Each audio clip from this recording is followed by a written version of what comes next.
Shri Harikrishna Heights इथं अत्यंत वाजवी दरात 25 एमिरेट्स आणि प्रशस्त पार्किंगसह 2 आणि 3 BHK रेडी पोझिशन फ्लॅट्स उपलब्ध. बुकिंगसाठी संपर्क पार्श्वनाथ प्रोजेक्ट 9090 78 78 33.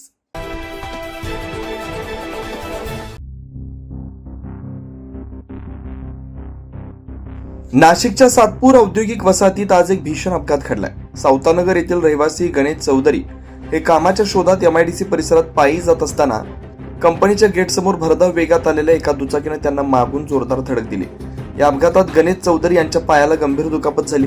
अपघातानंतर संबंधित दुचाकी चालक घटनास्थळावरून पळून गेला. अपघात अत्यंत गंभीर असल्याचं लक्षात येताच चालकानं पळ काढल्याचा नागरिकांकडून संशय व्यक्त केला जातोय.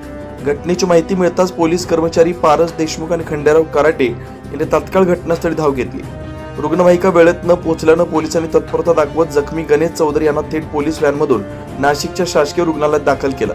सध्या जखमींवर शासकीय रुग्णालयात उपचार सुरू आहेत. पोलिसांकडून पळून गेलेल्या दुचाकी चालकाचा शोध सुरू आहे. दरम्यान सातपूर MIDC परिसरातील वाहतूक सुरक्षेचा प्रश्न पुन्हा एकदा ऐरणीवर आलाय. कुठली गाडी होती? पल्सर. आणि केव्हा घडले? आता पल्सर म्हणजे मुलं होते का कोणी?